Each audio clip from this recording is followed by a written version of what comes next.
not only handsome and celebrated as global icons.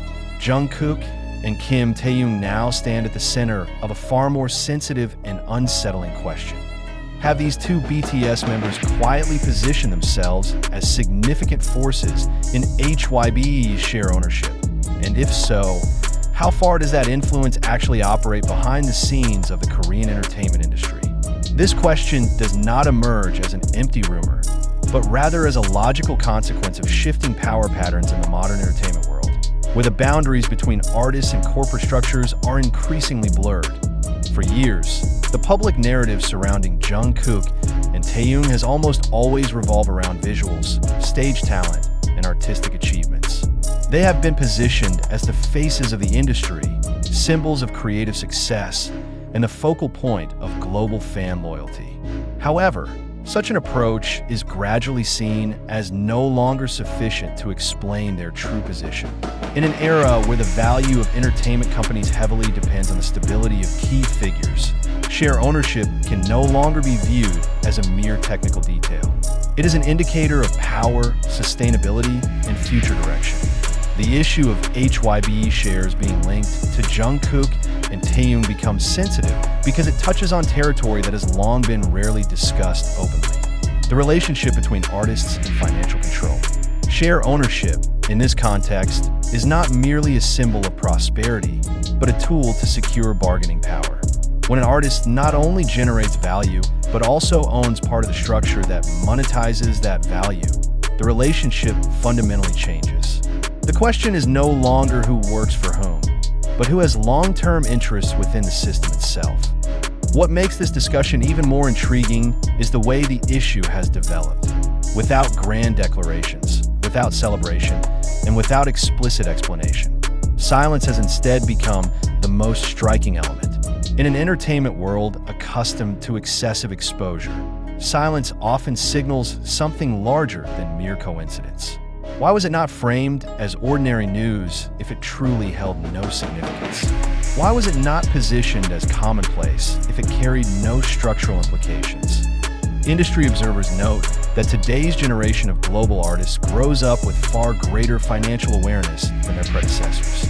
They not only witness how business decisions can affect careers, but also how ownership determines narrative direction. Jungkook and Taehyung developed amid these dynamics, observing industry transformation up close and understanding that true power does not always appear on stage.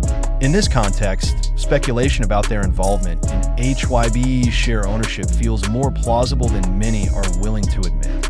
Timing also plays a crucial role. Transitional periods in the entertainment industry are often accompanied by realignments of ownership and long-term strategy. When public activity slows, space for internal consolidation opens wider. Shares do not move like promotional schedules. They operate quietly, but their impact lasts. If Jungkook and Taehyung indeed took steps in that direction, it would reflect forward-thinking vision rather than a spontaneous reaction to success.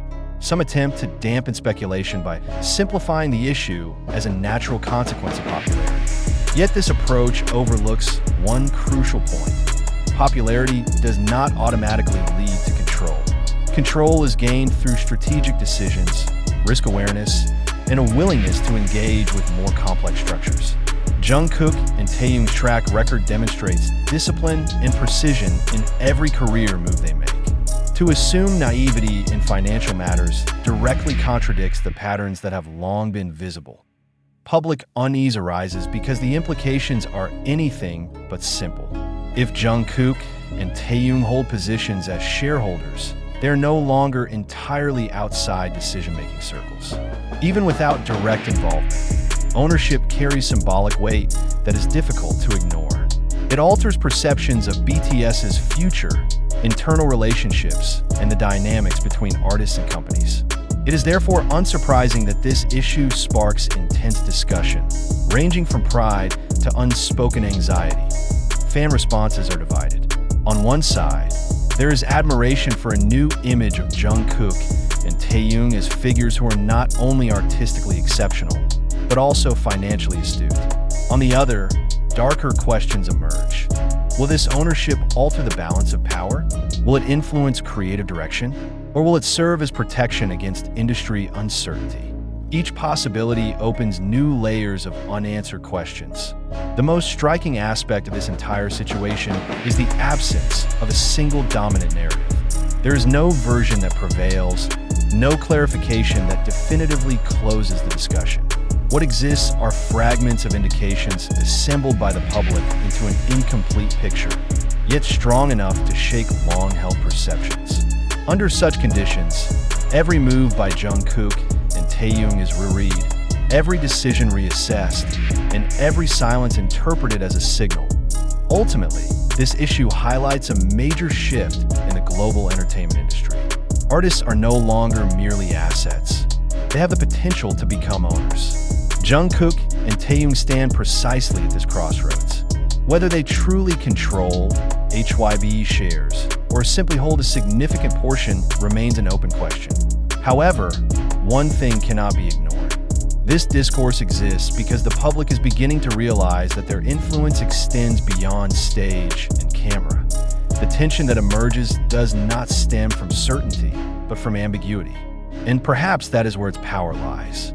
In a world filled with noise, silence often becomes the loudest message. Jungkook and Taehyung, long known for commanding attention without shouting, now appear to occupy a similar position in the financial realm. If that is indeed the case, then their story is no longer solely about music or visuals, but about how two global figures quietly reshape their position within the industry's power structure. Without announcing it to anyone, this discourse continues to circulate and evolve without a single narrative capable of stopping it. The public is instead confronted with a heavier intellectual responsibility, determining for themselves whether they are witnessing a reality slowly being revealed or merely a sequence of information carefully arranged to provoke emotion and attention. At this point, readers can no longer remain mere consumers of news. They are required to become critical, skeptical, and reflective evaluators of every detail presented. The fundamental question that cannot be avoided is whether the entire series of issues surrounding share ownership, financial positioning, and the alleged influence of Jungkook and Taehyung truly rests on verifiable facts, or whether it is instead a narrative construction amplified by the dynamics of digital media. When information originates from short video clips, anonymous uploads, and personal interpretations across platforms such as TikTok, YouTube, Twitter, and other online media, the line between reporting and speculation becomes increasingly blurred and dangerous. This situation demands extreme caution. Every sentence that sounds convincing is not necessarily true. Every narrative that feels logical does not necessarily have a solid foundation. This is precisely where the trap lies. Information packaged in formal language and a series